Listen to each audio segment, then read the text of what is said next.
ओम नमः शिवाय। ओम नमः शिवाय। दोस्तों, आप सभी का आपके अपने चैनल में बहुत स्वागत है। आप अच्छे होंगे और आप हमेशा खुश रहो, भोलेनाथ से मेरी बस यही दुआ है। अगर अपनी कुंडली का एनालिसिस आप हमसे करवाना चाहते हैं, स्क्रीन के ऊपर नंबर चल रहे हैं, व्हाट्सएप पर अपॉइंटमेंट लेकर बात कर सकते हैं।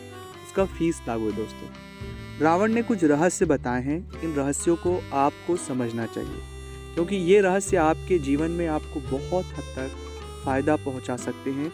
और ग्रहों को समझने के लिए, अपनी कुंडली को समझने के लिए आप कई सारी चीज़ों को स्वतः ही अच्छे से कर सकते हैं। आप चाहे कोई सी उपाय कर रहे हो, चाहे आपकी जो भी परेशानी हो, लेकिन अगर इन रहस्यों को आप समझ लेंगे, इन बातों को बहुत गंभीरता से जान लेंगे, तो आपकी कई सारी परेशानियों का हल आपको स्वाभाविक रूप से मिल जाएगा। दोस्तों, वो कौन से रहस्य हैं जो रावण ने बताए हैं, जो रावण ने अपने कई सारे कथनों में ये बात कही भी है, और ये बातें बिल्कुल प्रैक्टिकल है। कई सारे जातकों ने इनको फॉलो किया, उन्हें इसका फ़ायदा मिला है। मैं ये बातें बताऊं उससे पहले एक निवेदन मैं आपसे करना चाहता हूं कि अगर अभी तक आपने चैनल को सब्सक्राइब नहीं किया है, चैनल से आप नहीं जुड़े हैं, तो सबसे पहले आप चैनल को सब्सक्राइब करके चैनल से जुड़ जाए। कमेंट्स में भोलेनाथ का कोई एक नाम लिखे। और दोस्तों, अगर अपनी कुंडली का एनालिसिस आप हमसे करवाना चाहते हैं, स्क्रीन पर नंबर चल ही रहे, आप व्हाट्सएप पर अपॉइंटमेंट लेकर हमसे बात कर सकते हैं। सबसे पहली बात, नारी का अपमान ना करें। अगर आप नारी का अपमान करते हैं या नारी का सम्मान नहीं करते हैं, तो आपके ग्रह कभी सही नहीं हो पाएंगे। चाहे आपके ग्रह कितने भी मजबूत क्यों ना हो, चाहे आपके ग्रहों में कितने भी प्रबल क्यों ना हो, वो आपको नहीं मिलने वाले हैं। ये भी प्रैक्टिकल आप रावण के जीवन से भी देख सकते हैं, और रावण ने ये बात कई बार कथनक तौर पर सामने आती है।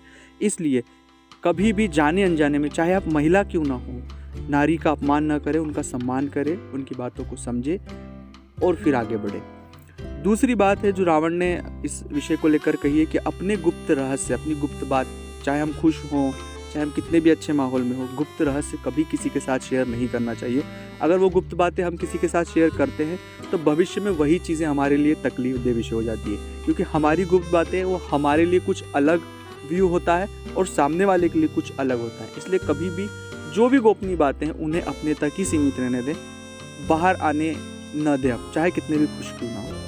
तीसरी और मुख्य बात है कि आप चीज़ों को सुने, क्योंकि सुनने से ही आपके शुक्र आपको बहुत हद तक पॉजिटिव, और गुरु, दोनों ग्रह आपको बहुत हद तक पॉजिटिव रिस्पॉन्स दे सकते हैं, सिर्फ एक गहराई से सुनने के लिए। अगर आप गहराई से सुनेंगे चीज़ों को, आपको कई सारी चीज़ें जो हैं जीवन में बदलाव दिखाई देगा। और सबसे महत्वपूर्ण, ईश्वर का जप, ओम नमः शिवाय का जप करें, उसमें बहुत बहुत शक्ति है दोस्तों। इसलिए ओम नमः शिवाय का ज़्यादा से ज़्यादा जप करें। ओम नमः शिवाय।